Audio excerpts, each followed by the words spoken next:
Hello friends, नमस्ते and welcome back my channel all in one Richa के संग। तो फ्रेंड्स, आज मैं आपके साथ बहुत ही यूजफुल और यूनिक टिप्स शेयर कर रही हूँ जो आपके कंफर्ट को और आपके घर को एक अलग ही लुक देने वाला है। और इससे आपके पैसे तो बचेंगे ही बचेंगे, साथ में आपको बहुत सारी चीजें ऐसी पता चल जाएंगी जो मुझे लगता है कि आपके लिए बहुत जरूरी है। विंटर स्टार्ट हो चुका है, इसके साथ बहुत सारी चीजें हैं जो करनी है और हमें अपने लिए टाइम भी निकालना है। तो चलिए, आज के ब्लॉग में यही सारी चीजें मैं आपके साथ शेयर कर रही हूँ। बने रहिएगा। वीडियो पसंद आए तो वीडियो को लाइक जरूर करिएगा। चैनल पर पहली बार है तो चैनल को सब्सक्राइब जरूर कर लीजिए फ्रेंड। तो चलिए स्टार्ट करते हैं आज का व्लॉग। विंटर्स में कई बार ऐसा होता है कि हम अपनी सहूलियत के हिसाब से बहुत सारी चीजें हैं जो रखते हैं अपने यूज के लिए। खासतौर से अगर घर में बच्चे होते हैं तो इसका भी हमें ध्यान रखना होता है। तो विंटर्स में क्या होती है, अधिकतर क्या होती है, घरों में फ्लोर टाइल्स जो भी होती है वो बहुत ज्यादा ठंड हो जाती है। तो इस वजह से उससे बचने के लिए घर में या तो रक्स होते हैं, दरियां होती हैं, कालीन होती हैं, बिछाई जाती हैं।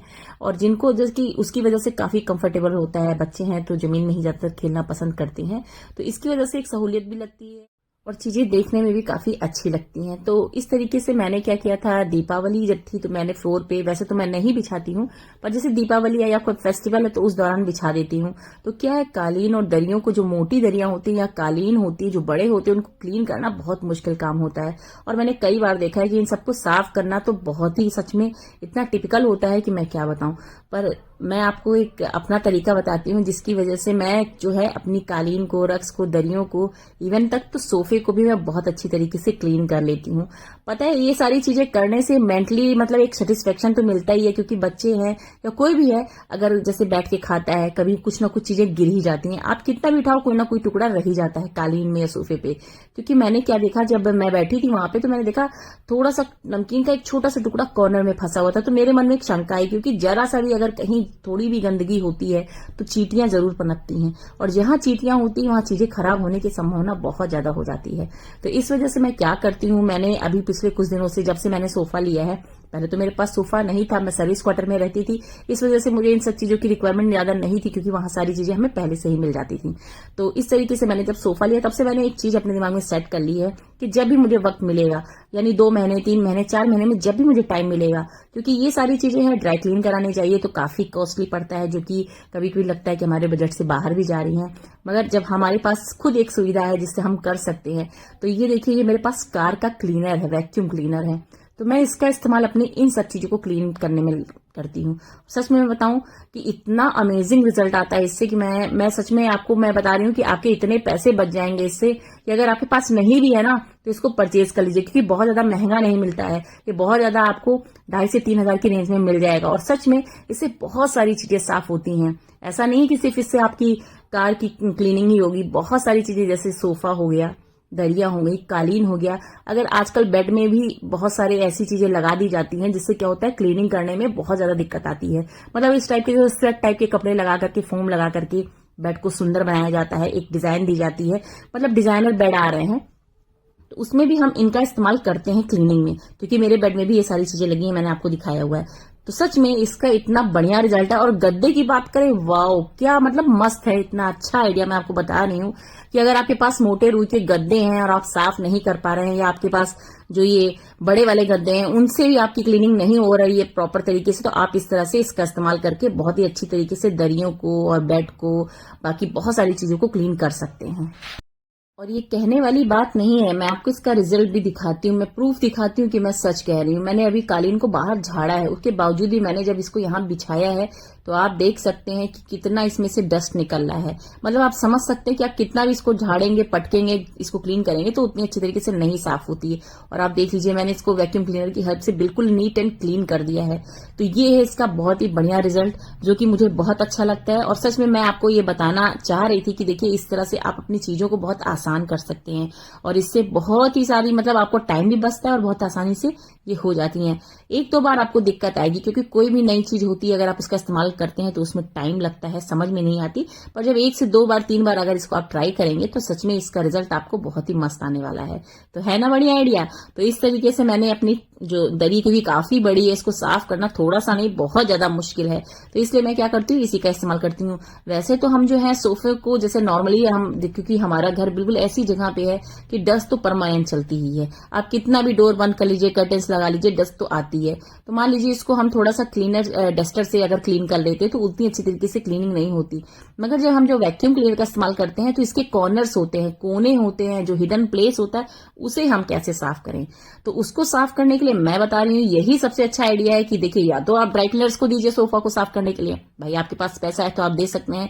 पर मान लीजिए जिसके पास नहीं है इतनी सारी, मतलब इतना नहीं है करने का, टाइम नहीं है मान लीजिए, क्योंकि इन सब चीजों में टाइम भी लगता है, क्योंकि आपके घर में अगर कोई क्लीन करने के लिए आता है तो आपको उसे टाइम देना ही देना पड़ेगा। तो इससे अच्छा क्यों ना आप खुद इस तरह से कर लीजिए कि आपका सोफा भी क्लीन हो जाए और मेंटली सेटिस्फेक्शन भी हो जाए। तो पैसा तो बच ही रहा है, साथ में बहुत सारी चीजें आपके मन मुताबिक हो रही हैं, ये क्यों नहीं आप मानते। तो है ना, थोड़ा सा एफर्ट्स करना है और आपकी सारी चीजें बिल्कुल नीट एंड क्लीन। मैं तो सच में बहुत खुश होती हूँ जब अपनी ये सारी चीजों को करती हूँ। काम बढ़ जरूर जाता है पर सच में अंदर से इतनी खुशी होती है कि मेरी चीजें मैंने अपने हाथ से क्लीन की हैं। वक्त लगने का मतलब यही होता है कि हमने उसमें टाइम दिया है, उसमें वक्त दिया है और वो चीजें मेरी परफेक्ट तरीके से हो रही हैं। तो इस तरीके से क्या करती हूँ, मैं अपने सोफे को भी क्लीन कर लेती हूँ, रक्स को भी क्लीन करती हूँ। रिजल्ट मैंने आपके सामने दिखा दिया है। तो मॉर्निंग में ये सारी चीजें तो करनी ही करनी रहती हैं, पर अगर आपके पास थोड़ा टाइम है, जैसे आप हफ्ते में नहीं तो महीने में एक बार जरूर इस तरह से अपनी चीजों को साफ कर लेते हैं।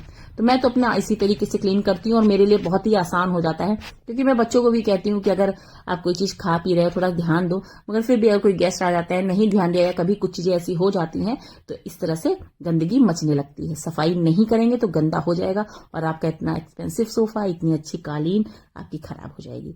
तो मैं तो इस तरह से तो इसी तरीके से लिविंग रूम के बहुत सारे आइटम ऐसे थे जो मैंने दिवाली में प्रॉपर तरीके से डीप क्लीन किया था। मगर कह रहे हैं ना कि हर चीज को करने में आपको लगता है कि हाँ चीजें सही हैं, पर ऐसा नहीं होता। हर चीज को वक्त देना ही पड़ता है। आप कितनी भी क्लीनिंग कर लीजिए, कितनी भी सफाई कर लीजिए, मुझे तो भाई लगता है, आपको लगता है कि नहीं, आप कमेंट में जरूर बताइएगा।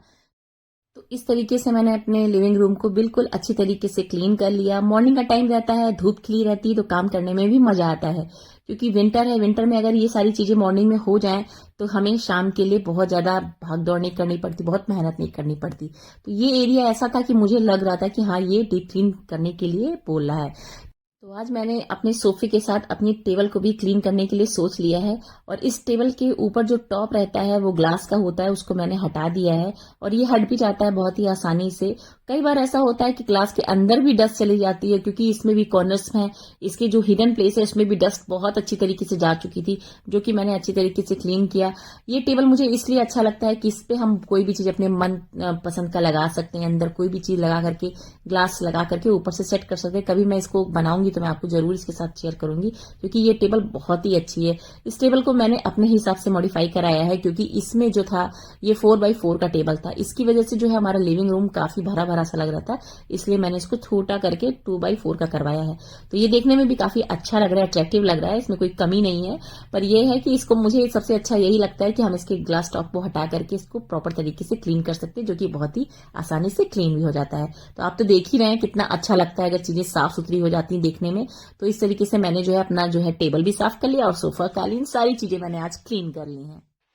अगर आप चाहते हैं कि आपका सोफा और भी अच्छा चमकदार हमेशा इसी तरह से दिखे, तो हमेशा कोशिश करें कि इसको कवर करके रखें।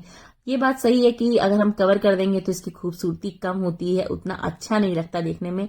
पर हम कहते हैं कि कभी कभी तो हम कवर कर ही सकते हैं, रेगुलर नहीं, कोई आ गया गेस्ट तो आप हटा दीजिए, वरना इसको कवर करके ही रखिए। इससे क्या होता है, सोफे में डस्ट जो है बहुत कम जाएगी और साथ में हमारा सोफा हमेशा चमकदार और सुंदर दिखता है। तो मेरे पास ये देखिए सोफा कवर है, मैंने इसको हटा दिया था दीपावली में, इसको धो के मैंने रख दिया था, क्योंकि ये बिछा ही रहता है मेरा। मैं कोशिश करती हूँ कि इसको कवर करके ही रखूं। तो इस तरीके से मैंने इसको कवर कर दिया है और इससे क्या है काफी राहत मुझे हो जाएगी, क्योंकि अभी क्या है सनलाइट आती है। ये जो मेरा घर है, ये जो मेरा लिविंग रूम का जो रूम है, मेन दरवाजा है, ये जो है पूरब की दिशा में है, तो पूरा मतलब सनलाइट पूरा अंदर तक मेरे रूम में जाती है। तो इस वजह से मैं क्या करूंगी, अब इसको मॉर्निंग में खोल दूंगी। हालांकि बगल में स्कूल भी है, तो इसकी वजह से बहुत ज्यादा गाड़ियां आने की वजह से डस्टी हो जाता है, तो इसलिए इस रूम को मैं हमेशा कोशिश करती हूँ कि इसको कवर करके रखूं, फिर भी ना जाने कहां से इतना डस्ट आ जाती है। और देखिए अगर आपका रूम साफ रहता है, एरिया सही रहता है, चीजें प्रॉपर तरीके से लगी होती हैं, तो मन में कितना सुकून रहता है, इतना शांति रहती है कि मैं क्या बताऊं। तो इस तरीके से अगर आप भी चाहते हैं कि आप भी अपने घर के कॉर्नर को इतना सुंदर, इतना अच्छा, स्पेशल बनाना चाहते हैं, तो इस तरीके से करिए, तो आपका कॉर्नर भी घर का बहुत ही अच्छा रहेगा। और बारी आती है बेडरूम की, लिविंग रूम के बाद। तो बेडरूम में कोई खास मुझे क्लीन नहीं करना था, बस मुझे बेडशीट चेंज करनी थी, जो कि आज मैंने दूसरी बेडशीट चेंज की है। तो मेरा बेड का क्या है कि मैंने जो बेडशीट मंगाई थी, इसके पहले मैंने फिटेड बेडशीट लगाई थी, जो कि मैं आपको दिखा चुकी हूँ, बहुत अच्छी तरीके से फिट हो जाती है। और जो नॉर्मल बेडशीट होती है उन्हें बिछाने में थोड़ा टाइम जरूर लगता है, पर इसको भी बिछाने का एक अपना ट्रिक होता है, तरीका होता है, जिससे कि बेडशीट का कॉर्नर हमारा अच्छी तरीके से अंदर की ओर इंसर्ट हो जाए और अच्छी तरीके से टक हो जाता है। इससे क्या होता है, बेडशीट हमारी मूव नहीं करती, हिलती नहीं है, जो कि देखने में काफी अट्रैक्टिव लगती है। और सच में मैं बताऊं कि अगर हर बेडरूम की बेडशीट प्रॉपर तरीके से सेट रहती है ना, तो आधा रूम तो आपका ऐसे ही सेट नजर आता है। अगर कोई भी चीज आपकी बिखरी रहेगी, पिलो बिखरा रहेगा या बेडशीट नहीं सही से रहेगी, तो वो देखने में अच्छी नहीं लगती।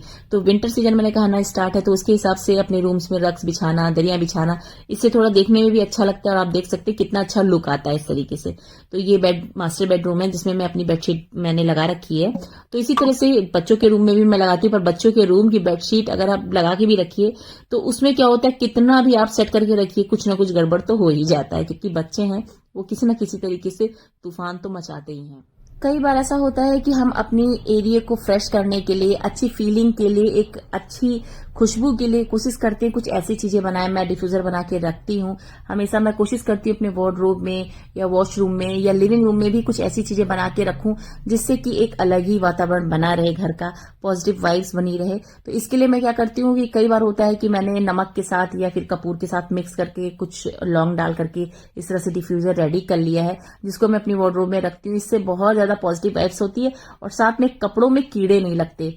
कई बार होता है, आप लोगों ने देखा होगा कि कपड़ों में जो है चमकीले चमकीले कुछ फिश टाइप के कीड़े होते हैं, वो जो होते हैं कपड़ों को खराब कर देते हैं। तो मैं क्या करती हूँ, इस तरीके से मैं एक बार लेके आई थी मार्केट से, मुझे बहुत अच्छा लग रहा था तो लेके आई थी। हालांकि ये बहुत कॉस्टली पड़ जाता है, तो मुझे लगा इसको रीयूज करना चाहिए। तो मैंने क्या किया, उस कोन को खोल दिया है, क्योंकि इसका जो भी अंदर था डिफ्यूजर खत्म हो चुका है। तो इसमें मुझे क्या करना है, इसमें मैंने डाल दिया है वही कपूर, वही लौंग, और डाल करके मैंने इसे फिर उस जगह लगा दिया है जहां मुझे इसकी रिक्वायरमेंट है। तो इस तरीके से बहुत सारी चीजें हैं जिससे आप अपने घर के एरिया को बिल्कुल अच्छा कर सकते हैं, एक बहुत ही फ्रेश फीलिंग दे सकते हैं, एक अच्छी एयर दे सकते हैं। तो ये सारी चीजें जो होती हैं, अभी देखिए घरों में एक अच्छा वातावरण पैदा करने के लिए ये सारी चीजें हमें ही करनी पड़ेंगी, और इसकी वजह से ही बहुत सारी चीजें चेंज हो जाती हैं, क्योंकि हर जगह का माहौल अलग होता है। अगर घर में आप चीजें अपनी इस तरह से बना के रखेंगे तो ये हमारे बच्चों पर भी इफेक्ट देंगी, हमारे परिवार पर भी इफेक्ट देंगी और हमारे घर को भी इफेक्ट देंगी। तो कोशिश यही करिए कि चीजों का रीयूज करिए, और उसके इस्तेमाल से बहुत सारी चीजें हैं जो हम अच्छी तरीके से कर सकते हैं, बेस्ट कर सकते हैं। तो देखिए मैंने क्या किया, उसमें खोल करके, इसमें रबड़ होती है, उसको मैं इलास्टिक लगा करके पैक कर दिया, और चाहे तो आप इसको सिल भी सकते हैं, चाहे तो किसी भी चीज से बांध करके इसको कहीं भी किसी कॉर्नर में इसको टांग सकते हैं। इससे क्या होती है, हमें एक फ्रेश फीलिंग तो मिलती ही मिलती है, और दूसरी चीज कीड़े मकोड़े नहीं लगते हैं। तो जरूर ट्राई करिएगा, बहुत ही अच्छा ऑप्शन है ये आपके लिए। और इस तरह से आप, अगर आपके पास जो मार्केट से आप थैले लेके आते हैं, उससे भी आप कोन बना सकते हैं, और इस तरह से अपने लिए बढ़िया सा डिफ्यूजर घर में ही रेडी कर सकते हैं। तो जरूर ट्राई करिएगा और मुझे कमेंट करके बताइएगा कि आपने इसको ट्राई किया है। तो चलिए अब मिलेंगे नेक्स्ट वीडियो में। कोई भी चीज आपको पसंद आई हो तो लाइक जरूर करिएगा। मेरी चैनल पर पहली बार है तो चैनल को सब्सक्राइब कर लीजिए, क्योंकि ऐसी छोटी छोटी मगर जरूरी जानकारियां मैं आपके साथ शेयर करती रहती हूँ फ्रेंड्स। तो फिर मिलेंगे जल्दी ही नेक्स्ट वीडियो में। तब तक के लिए स्वस्थ रहिए, मस्त रहिए। शादियों का सीजन है, बहुत सारी तैयारियां करनी है, शादी में भी जाना है। तो अब मिलेंगे नेक्स्ट वीडियो में, तब तक के लिए bye bye and take care.